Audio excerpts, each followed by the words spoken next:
Hello, algebra class. Sorry I'm not able to be with you today, but we're going to go ahead and give this a shot, and hopefully I can do, hopefully I can get this explained to you in a video for what we're doing today. So we are going to go ahead and do lesson 2.2, point slope form. And our objectives today is that we'll be able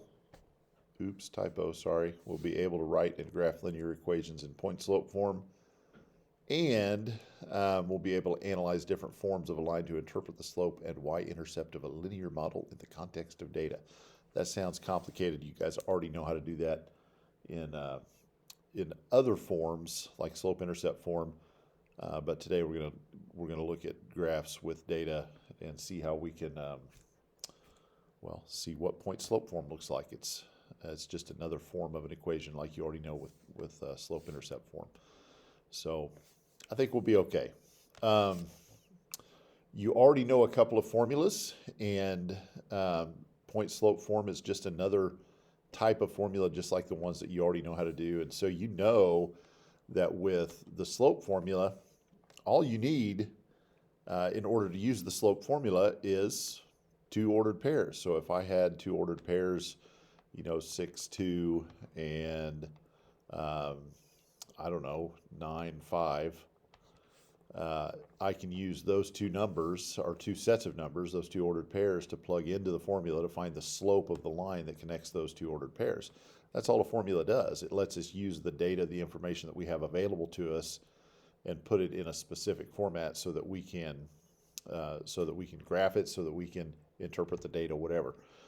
And so with this, you guys know how the slope formula works. You would just take y2 minus y1 over x2 minus x1, and then 5 minus 2 is 3, 9 minus 6 is 3, and the slope of the line that goes between those 2 points is just a simple slope of 1. So pretty simple. You guys know how that works. You also know slope-intercept form. Slope-intercept form we spent tons of time on in pre-algebra, and we've already looked at it in our first lesson here in algebra, so you should be hopefully comfortable with slope-intercept form.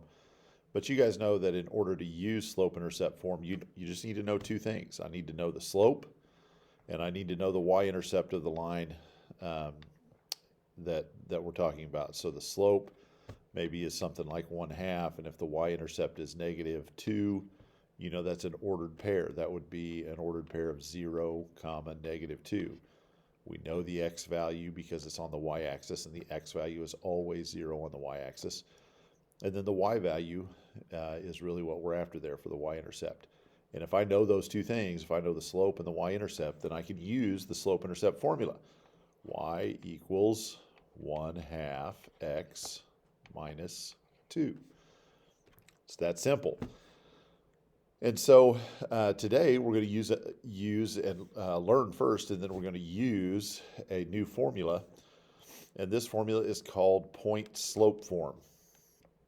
And point slope looks like this. We'd read it y minus y1 equals m times x minus x1.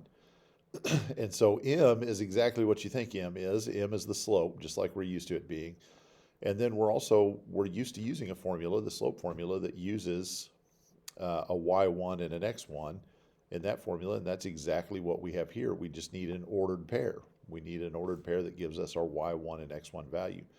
And if we know the slope and we know an ordered pair, then we can use point slope formula. And so this here says, write the equation in point slope form for the line with a slope of 1/2 that passes through the point 3, 2. So all I have to do is plug these numbers into the formula. This is my slope, this is my x1 and my y1. And so y minus 2 equals 1/2 times x minus 3. That's it. That's literally what it is. That's point slope form. For now, we're going to, most of the time, just leave it in point slope form the way it is. although there, I think, is a question or two on your assignment for today, your homework, where it's going to ask you then, once you've written it in point slope form, now can you write it in slope intercept form? Well, in order to write it in slope intercept form, all we have to do is solve for y. You know that y-intercept form or slope intercept form is y equals mx plus b. And so as long as I get this with y by itself, then I can switch between the two forms. I can go from point slope form into slope intercept form. Simple to do. All I have to do is distribute this and then add 2 to both sides. I can do it in 2 steps. So y minus 2 equals 1/2 x minus 3 over 2. And then I would add 2 to both sides. Y equals 1/2 x plus 1/2. And that is now the same equation. It's just written in slope-intercept form instead of being written in point-slope form. We're not going to do this a whole lot today. I think there's just 1 or 2 questions on your assignment that wants you to write it in both forms. So we would start with this form because we know the slope and we know the ordered pair, but we don't know the y-intercept yet. And so once you have it in this form, then you can solve the equation for y, and now we know what the y-intercept is. The y-intercept is b, which is 1/2 in this case. Point slope form, also this kind of illustrates for us, usually slope intercept form, when we use that form, we want it to have a nice round whole number or integer for the y-intercept.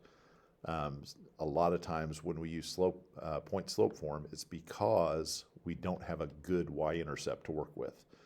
And so this formula can give us a nice set of numbers to work with without having to do something weird for our y-intercept. So anyway, we're just going to work through quite a few examples now, seeing lots of different examples of point slope form. This is the formula: y minus y1 equals m times x minus x1. It's written on this page in your notes. I probably will say it another dozen times while we go through the lesson just to try to get us more and more familiar with it. So a couple of examples. Write the equation of the line in point slope form that passes through the given point with the given slope. So they give us an ordered pair, they give us the slope. All we have to do is plug the numbers into the formula. And so be careful with the negative numbers. That's one place that people sometimes get tripped up, because the formula is what it is. The formula is y minus y1 equals m times x minus x1. And so the formula has minus signs in it. And so when we insert negative numbers into some of these places, they become positive. So we got to be careful with that. All right, y minus 5 equals negative 3 times x minus 1. And then we'll just leave it. That's all that they ask us to do, is put it into point slope form. And we're not going to mess with it. All right, next we have this one. So here's our formula. My y value is 3, or y1 is 3. It would be y minus 3 equals 2 times x. And this time my x1 value is negative. And so since the formula calls for minus, when I do minus a negative number, that's the same thing as plus. So I would put plus 4 there. So if you ever see, see this formula, see it written out with numbers in it, and you see a positive number, you know that, or a plus sign, you know that that came from there being a negative x or y value, depending on where it is. Okay. Next, write the equation in point slope form for the line that passes through points negative 4, 1 and 2, 3. Well, we need to have the slope. In order to write something in point slope form, I have to know the slope. But given 2 ordered pairs, we should have no problem finding the slope. We know that formula. So the slope formula is y2, or y2 minus y1, I'll do 3 minus 1 over x2 minus x1. So 2 plus 4. And then 3 minus 1 is 2. 2 plus 4 is 6. And so the slope is going to be 1 over 3, 1/3. Now, I have a choice to make. I can use either one of these ordered pairs to write my point slope formula. Doesn't matter which one, because we're writing the equation for the line that connects those two dots anyway. So whichever dot I use is going to be correct as long as I plug the numbers in right. I'm typically going to choose one that has both positive numbers if I can, because it'll make life easier for me. So y minus 3 equals 1/3 times x minus 2. And that would be the equation in point slope form. It would not matter. It would be absolutely okay for us to use this ordered pair, and we could have written the equation y minus 1 equals 1/3 x plus 4. And that would be okay. Wouldn't matter. And so you just choose the one that looks easiest to use as far as I'm concerned. Okay. Another one, write the equation in point slope form for the line that passes through points 2, -1 and -3, 3. So find the slope first. Slope is 3 plus 1 over -3 minus 2. 3 plus 1 is 4. -3 minus 2 would be -5. So -4/5. And then once again, I have a choice. It doesn't matter which ordered pair I choose. I can use either one. I'll just choose this first one. So it would be y plus 1 equals -4/5 times x minus 2. Would have worked just fine to use this one as well. Okay? All right, next, a couple more examples. Write an equation of the line in point slope form that passes through the given points. So our point slope formula is y minus y1 equals m times x minus x1. We need to use these two ordered pairs to find the slope. 6 minus 2 over 1 minus 4. Whoops. 1 minus 4. 6 minus 2 is 4. And 1 minus 4 is -3. So my slope is -4/3. Doesn't matter which ordered pair I choose, so I will just use the first one. Y minus 2 equals -4/3 times x minus 4.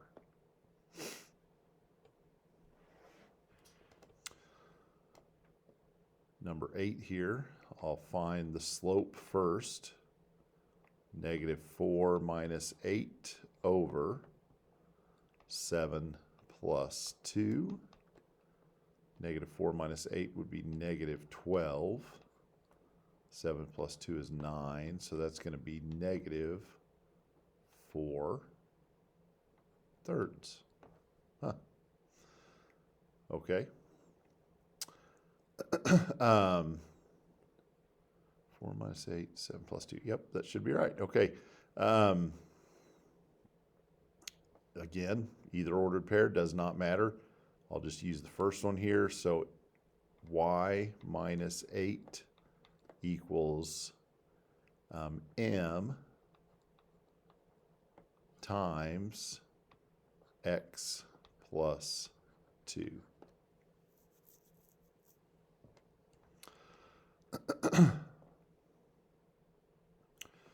Okay, so we should be able then to graph something that is written for us in point slope form. So if we have an equation, we should recognize this, first of all, as being written in point slope form because it's just y minus y1 equals m times x minus x1. And so, oops, well, phooey. There it is, x minus x1. And so the slope is going to be easy to recognize. My slope is just negative 2/3. And then my x value, if the x value is positive, then it'll show up as a minus sign in the formula. But since it's a positive here, that must mean that it is a negative x value. So my x value for my ordered pair is -1. And then since it shows up as a minus sign here, that means in my ordered pair it was a plus or a positive 3 for the y value. That's probably the trickiest part as far as I can tell, that people have the most trouble with being able to recognize what numbers are negative and which ones are positive. So if this is a plus, then it needs to be a negative right there. And since this was a minus right here, then this one is a positive number. Okay, you'll get better at recognizing those as you see them more often. So now all I have to do is graph my ordered pair, -1, 1, 2, 3, and then plot my slope, which would be down 2, right 1, 2, 3. Then I can go one more time, down 2, right 1, 2, 3. And as always, we want to make our lines from one edge of the graph to the other using a nice straight edge. And that's it. That's the graph. And you can see here, if we tried to switch this one to slope-intercept form that we're more familiar with, that we're used to, we would have gotten a strange y-intercept here. It would have been 1, 2, 2 1/3, which is not that weird of a number, but it's just hard to graph. It's hard to plot exactly where that one would be. It's easier to plot on the vertices. So this is a handy form for us to use when our y-intercept is going to be a strange number or hard to graph. Okay, we've got another one here. So again, y minus y1 equals m times x minus x1. And so again, the slope is pretty simple to see there. The slope is 1/2. And now my ordered pair, the x value in the formula is negative, and here it's negative, which means that needs to be a +3 when I write the ordered pair. So that would be a +3. And then in the formula, the y value, it's a minus y1, and here it's plus. So we need to flip the sign on it. So since this is positive, we need to use a -2 as our y value. Now we can plot the ordered pair, 1, 2, 3, 1, 2. And then we can plot a slope of up 1, right 2. So up 1, right 2, right there. Or down 1, left 2, down 1, left 2, down 1, left 2. Just go right through there. Draw the line in, and there it is. Okay. Last one, we should be able to write an equation in point slope form for a line that is given to us on a graph. And so we still just need two things. I need an ordered pair and I need a slope. So the slope, since they give us the dots here, it's easy to count. It's up 1, 2, right 1, 2, 3, 4, 5, 6. So up 2, right 6 simplifies to 1/3. And then I just need an ordered pair. It doesn't matter which one of those two dots or any of the other dots that I could choose this one or I could choose this one. I'll just go with this one right here since it's marked for us. 1, 2, 3, 4, 1, 2, 3.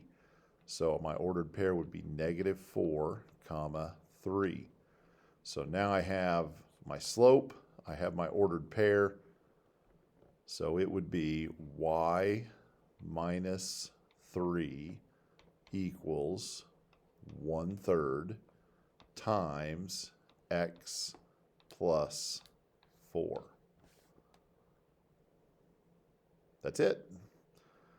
You need a slope and you need an ordered pair, and with those two things you can write an equation.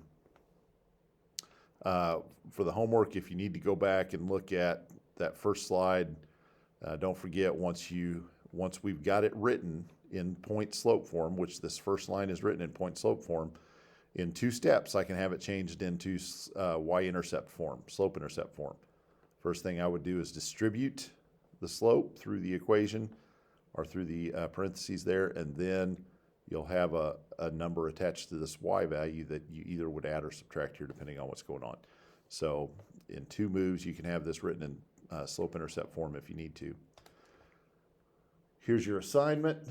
I tried cutting back a little bit on some of the word problems that were the book recommended. So hopefully this will feel like a more manageable assignment than maybe some of the past ones we've done. Fill up your time in school today working on this in class, and then you owe me 30 minutes at home tonight if you don't get it done in class. So